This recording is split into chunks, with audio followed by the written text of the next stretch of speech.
உங்கள் கையில் ஒரு 1 crore பணமாக இருக்குது சார். எந்தெந்த அசட் கிளாஸஸில் எப்படி பிரித்து இன்வெஸ்ட் பண்ணுங்க? இன்றைக்கி முதல்ல டாலரை மாற்றி starting a business are investing in business எதை சார் சூஸ் பண்ணுவீங்க? நான் இந்த ஏஜில் ஒரு 25 years ஆகுதுன்னு வச்சுக்கலாம் சார். இப்போ தான் நீங்கள் உங்கள் கரியரை புதுசாக ஸ்டார்ட் பண்ணுறீங்க. எப்படி சார் உங்களுடைய ஃபஸ்ட்டு இன்வெஸ்ட்மெண்ட்டை ஸ்டார்ட் பண்ணீங்க? இப்போ இருந்ததுக்கும் இப்போ எனக்கு ஒரு பெரிய பாடம் என்னென்னா,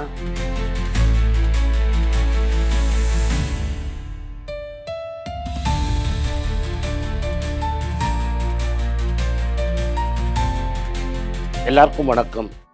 இந்த சனிக்கிழமை 30ஆம் தேதி காலை 7 மணி மயிலை காஃபின்னு இந்த கபாலீஸ்வரர் கோவில் தேர் பக்கத்து ஆப்போசிட்டில் இருக்குது. அங்கே சில ஃபேன்ஸை சந்திக்கலாம்னு நினைக்கிறேன். நிறைய பேர் பேசணும்னு நினைக்கிறவங்க வரலாம். மார்க்கெட்டில் என்ன நடக்குது இதெல்லாம் ஜென்ரலாக ஒரு டிஸ்கஷன் பண்ணலான்னு நினைக்கிறேன். மயிலாப்பூரில் ஏரியா இருக்கிறவங்க வாங்க, அன்றைக்கி உட்காந்து பேசுவோம். கீழே இருக்கிற வாட்ஸ்அப் நம்பருக்கு கூப்பிடுங்க, மெசேஜ் அனுப்புங்க, ரெஜிஸ்டர் பண்ணிக்கோங்க. இது ஒரு ஃப்ரீ மீட். நன்றி, வணக்கம். Gold, bond and real estate எல்லா அசட் கிளாஸஸ்லையுமே நீங்கள் இன்வெஸ்ட் பண்ணிட்டு இருக்கீங்க. ரியல் எஸ்டேட்டு வாண்டான்னு டைரெக்டாக 10 வருஷமாக சொல்லிட்டு இருக்காங்க. I know there are lot of people selling real actual estate. Question, உங்களுடைய ஹையஸ்ட் பெர்சன்டேஜ் ஆஃப் அலோகேஷன் எதில் இருக்குது சார்? எந்த அசட் கிளாஸ்? என் பர்சனலாக ரியல் எஸ்டேட்டே நான் வாங்கினது கிடையாது. So 0 real estate. ஐம் 59. இது வரைக்கும் நான் ஒரு பிட்டுனெல்லாம் கூட வாங்கினது கிடையாது. இன்னுமே 59. But by virtue it will all be same. I must have inherited lot of gold because I come from a very affluent ovarian lottery ஜெயிச்சேன். அவரை மாதிரி தான் நான் கட்டப்பட்டது. நான் அவர் கதையெல்லாம் பார்த்தா ரொம்ப கட்டப்பண்ணேன். நான் ஓவேரியன் லாட்ரி தான். அஞ்சாவது கிராஜுவேட் ஜெனரேஷனில் 5th generation graduate. So English 3வது வயசுலேருந்தே எங்களுக்கு இங்கிலீஷ் தெரியும். ஸோ நானாக very fortunate. So gold was inherited. Some pieces of property are inherited over 3-4 generations. And நான் போட்டதில் it will be between equity, bond and a lot of money in American stocks. More then American, Japanese stocks இப்போ நிறைய. இதை note பண்ணிக்கோங்க, முக்கியமான விஷயம். Japanese stocks இருக்கும். Thank you. And AI stock என்கிட்ட கூகுள் இருக்கும். Because I put it on the day bot failed. இனிமேல் பாடு ஊற்றிக்கிச்சு, இனிமேல் கூகுள் இழுத்து மூடணும்னு சொன்னாங்க ஒரு 3-4 வருஷத்துக்கு முன்னாடி. அப்போ தான் நான் கூகுள் வாங்கினேன். So I have Google. And because I own Google, I own Anthropy is owned 10% by Google. And my SpaceX is owned 10% by Google. So because of Google, I have Anthropy and SpaceX. Of course, enter Berkshire Hathaway. So Berkshire Hathaway, I have Apple, I have Google. This is the main I hold on to. ஈக்விட்டிஸில் highest allocation. ஈக்விட்டிஸில் highest allocation. Equity, gold must be also equally there. நீங்கள் சின்ன வயசுலேருந்து இன்வெஸ்ட்மெண்ட்குள்ளே இருக்கீங்கன்னு சொல்லியிருக்கீங்க sir. 18 வயசுலேருந்து. Okay sir. அப்போ இருந்து இப்போ வரைக்கும் கன்சிஸ்டண்ட்டாக நீங்கள் இன்வெஸ்ட்மெண்ட்காக பண்ணிட்டு இருக்கிற ஒரு விஷயம்? இல்லை, கன்சிஸ்டண்ட்டாலாம் பண்ணியிருக்க மாட்டேன். C, my father was abroad. So அப்போல்லாம் பேப்பரில் தான் ஸ்டாக் கொடுப்பாங்க. எங்கள் அப்பா என்ன பண்ணுவார், சரட்டை மணிக்கு எல்லா ஸ்டாக்கும் போடுவார். டாக்டர் ரெட்டியும் போட்டிருக்காரு. அந்த டைமில் ஃபெயில் ஆன எல்லா மெடிக்கல் கம்பெனிலையும் போட்டிருக்காரு. ஸோ 2 சூட்கேஸ் ஆஃப் பேப்பர்ஸ் எங்கள் வீட்டில் இன்னும் இருக்கும். நிசான், அந்த ஆல்வின் நிசான்னு ஒரு கம்பெனி 2 இது பண்ணாங்க, பைக் பண்ணாங்க. சாமுண்டேஸ்வரி மொப்பெட்னு ஒரு மொப்பெட் கம்பெனி இருந்தது. டிசிஎம் டொயோட்டான்னு ஒரு கம்பெனி பண்ணிகிட்டு இருந்தாங்க. ஸோ நீங்கள் திவாலான கம்பெனியும் எங்கள்கிட்ட நிறைய இருக்கும், சக்ஸஸ்ஃபுல்லான கம்பெனியும் இருக்கும். ஏன்னா அந்த டைமில் எங்கள் அப்பாவுக்கு தெரியாது. ஸோ எங்கள் அப்பா பண்ணுறத நான் என்ன பண்ணுவேன்னா, அப்போல்லாம் இப்போ அதை ஹிந்துஜாஸ் வாங்கிட்டாங்க. பேட்ரசன்னு ஒரு கம்பெனி இருந்தது. செகண்ட் லைன் பீச் ரோட்டில் தான் அப்போல்லாம் ஸ்டாக் புரோக்கர்ஸ்லாம் இருப்பாங்க. ஸோ நான் இங்கேருந்து 21 பிடிச்சி போய் பாரிஸ் போய் அந்த வேப்பா ராமேசன் ஒருத்தர் தான் அந்த கம்பெனியோட மேனேஜிங் டைரக்டர். அவர்கிட்ட எங்கள் அப்பா சொல்கிற ஸ்டாக்கெல்லாம் வாங்கி அதை எழுதி ரெக்கார்டு வச்சுக்கணும். அப்படி தான் ஆரம்பித்தேன். ஆனால் அப்போல்லாம் ஒரு நல்ல புரோக்கரும் இருப்பாங்க. அவர் ஓப்பனாக சொல்லிடுவார். 100 ரூபாய்க்கு ஒரு வாட்டி ரிலையன்ஸ் வாங்கி கொடுத்தாரு. அது நிறைய போனஸ் அதெல்லாம் ஆகிடுச்சு, அதை விடுங்க. 100 ரூபாய்க்கு அவர் ஆர்டர் போடுறாரு பாம்பேக்கு. 100 ரூபாய்க்கு பாம்பேட்ட போட்டு என்ன சொல்கிறாரு, 2.5% கமிஷன், 10 ரூபா நான் எக்ஸ்ட்ரா உனக்கு போய் அங்கே வாங்கி கொடுத்ததுக்கு. ஸோ மேட் 100 ருபீஸுக்கு 110 ரூபா ப்ளஸ் 2.5 ரூபா commission. So 12.5 rupees made. So அடுத்த நாளைக்கு நான் அதை வித்துருன்னு சொல்ல மாட்டார். ஏன்னா அவருக்கு ஒன்றுங்கிற கமிஷன் 12.5% பிஸ்னஸில் பண்ணிட்டார். அந்த ரிலையன்ஸ் எங்கள்கிட்ட இன்னும் இருக்குது. நீ அந்த ரிலையன்ஸை விற்றுருவியான்னு கூப்பிட்டு கேட்கலாம் மாட்டார். அப்பான்னு தான் சொல்லுவார். ஏன்னா எல்லாம் ஒரே கம்யூனிட்டி. உன் அப்பன்ட்ட சொல்லிவிட்டு அடுத்த வாட்டி ஃபோன் பண்ணுறச்ச நான் 12.5% அடிச்சிட்டேன்னு சொல்லிடும்பார். ஸோ 12% அடிச்சிட்டார். அதுமாதிரி லக்ஷ்மி எலக்ட்ரிக் எல்இசிஎஸ்னு ஒரு கம்பெனி வாங்கி கொடுத்தாரு. அதை நான் ரொம்ப விற்று கடைசியில் ஏன்னா that's one of the very few stocks I have sold in my life. எல்இசிஎஸ் விற்று டெக் மஹிந்திரா வாங்கினேன். சத்தியம் ஸ்கேமில் எங்கள் அப்பா இருக்கிற லாஸ்ட் இயர்ஸில் that is the change I made. So அவர்கிட்ட போய் என்னெல்லாம் ஸ்டாக் வாங்கினேன்னு கூட எனக்கு தெரியும். 18 வயசில் ஆரம்பித்தேன். சார், இப்போ உங்கள் கையில் ஒரு 1 crore பணமாக இருக்குது சார். எந்தெந்த அசட் கிளாஸஸில் எப்படி பிரித்து இன்வெஸ்ட் பண்ணி இன்றைக்கி முதல்ல டாலரை மாற்றி வெளிநாட்டில் போய் வச்சுருப்பேன். 1 கோடி ரூபாய் என்கிட்ட இருந்ததுன்னா அதை எல்ஆர்எஸ் டேக்ஸ் கட்டி 20% எல்ஆர்எஸ் டேக்ஸ் கட்டி மாற்றி கோல்டாக வாங்கி ஒரு லாக்கரில் பத்திரமா வச்சுட்டு வெயிட் பண்ணிட்டு இருப்பேன். நோட் பண்ணிட்டீங்களா எல்லாரும்? ரொம்ப முக்கியமான விஷயம், நோட் பண்ணிக்கோங்க. இந்தியாவில் வச்சுக்க மாட்டேன், அதை மாற்றி போய் துபாயில் பத்திரமா வச்சுப்பேன். ஏன்னா இந்தியாவில் கோல்டு எவ்வளோ சேஃப்னு எனக்கு தெரியாது. இன்றைக்கி கோல்டு வாங்க வேண்டாம்னு சொல்லியிருக்கிறாரு. நான் திரும்பி ஒரு 8 மணிக்கு கோல்டெல்லாம் கொடுத்துருன்னு கேட்டாலும் கேட்கலாம். அண்ட் இது அமெரிக்காவில் நடந்திருக்கு. லேட் 1930s ரூஸ்வெல்ட்னு அவங்களோட பிரசிடென்ட், ஃப்ராங்க்லின் டிலானோ ரூஸ்வெல்ட், அவங்களோட மோஸ்ட் சக்ஸஸ்ஃபுல் பிரசிடென்ட். 4 times அவங்க பிரசிடெண்ட்டாக இருந்தார். He made it illegal for Americans to own gold. So it has happened in America, it can happen here also. Okay sir. Starting a business or investing in business, எதை sir choose பண்ணுவீங்க? நானா இந்த ஏஜில் investing in business தான். Okay sir. At 59 I will rather invest in a business.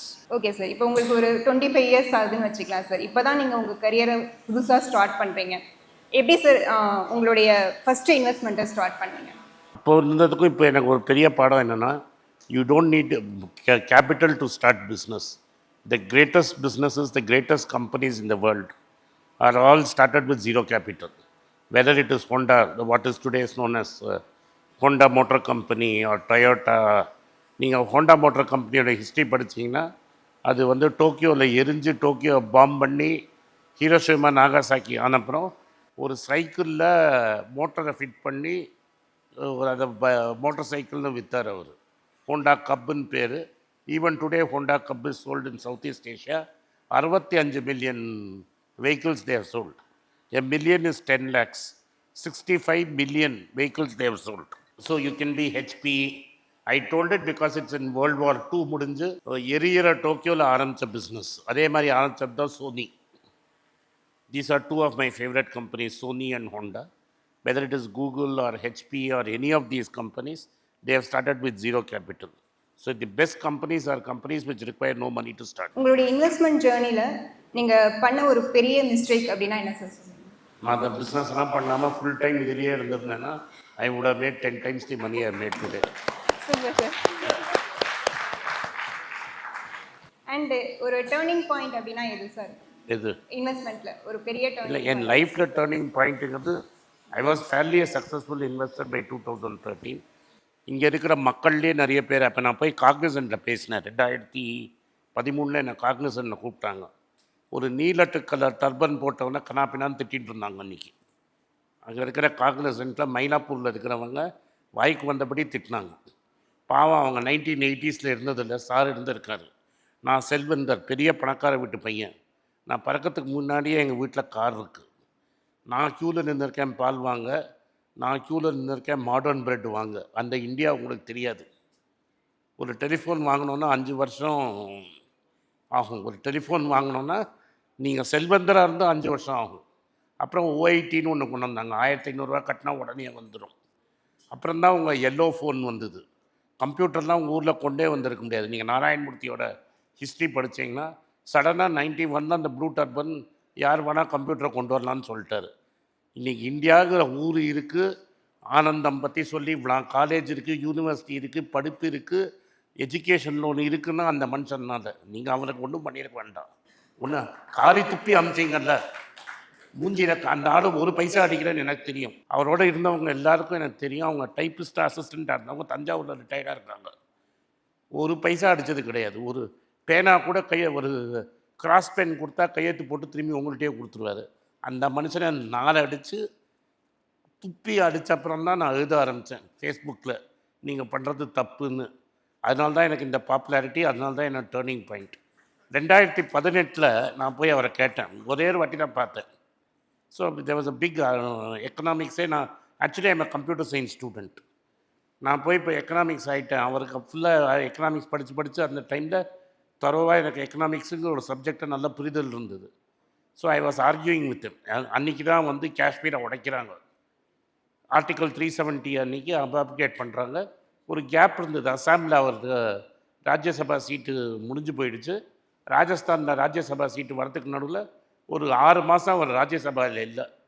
அப்போ தான் நான் போய் சந்திக்கிறேன். அன்றைக்கி தான் டிபேட் நடக்கிறது. டிவியில் பிளாக் அவுட் பண்ணியிருந்தாங்க. அவருக்கு தெரியும் நடக்கிறதுன்னு, எனக்கு தெரியாது. அவர்கிட்ட நான் எக்கனாமிக்ஸை பற்றி ரொம்ப டீட்டெயில்டாக பேசுகிறேன். மார்க்கெட் தான் ரொம்ப இம்பார்ட்டண்ட்டு, ஃப்ரீ மார்க்கெட் நீங்கள் கொண்டு வந்தீங்க, அதனால தான் இம்பார்ட்டண்ட்னா. அப்போ அவர் என்கிட்ட என்ன சொன்னார்னா, இந்த ஃப்ரீ மார்க்கெட்லாம் okay sir, very good. So he told me free market is very important and very good, but nearly 85 or 90% of the people don't have access to free market. அவங்களுக்கு ஃப்ரீ மார்க்கெட் ஆக்சஸே இருக்காது. இப்போ அந்த ஆனந்தம், என் friend மாத்திரம் foundation நடத்துறது, இந்த ஆனந்தம் நடத்துறது எல்லாமே அது மாதிரி பசங்களுக்கு ஒரு ஆக்சஸ் கொடுக்கறது தான். Education is a tool that gives access to them. So நீங்கள் ஏன் மார்க்கெட்டை பற்றி பேசக்கூடாதுன்னு கேட்டார் என்கிட்ட. ஸோ அந்த வெள்ளம் வந்தப்புறம் மணி பேச்சுன்னு ஒன்று ஆரம்பித்தேன். And then it became very successful. One last question sir. இங்கே மோஸ்ட்லி 30+ அண்ட் 40+ கேட்டகரியில் தான் நிறைய பேர் இருக்காங்க. ஸோ எங்கள் எல்லாருக்கும் ஒரு இன்வெஸ்ட்மெண்ட் அட்வைஸ் சார். இன்வெஸ்ட் அட்வைஸ்மெண்ட் வந்து ஃபஸ்ட்டு புரோக்கர் சொல்கிறத நம்பாதீங்க, பேப்பரில் படிக்கிறத நம்பாதீங்க. ஏன்னா இன்றைக்கி the entire media is bought out. So நீங்கள் பேப்பரில் வரதோ டிவியில் வரதோ நம்பி இன்வெஸ்ட் பண்ணாதீங்க. தேங்க்யூ.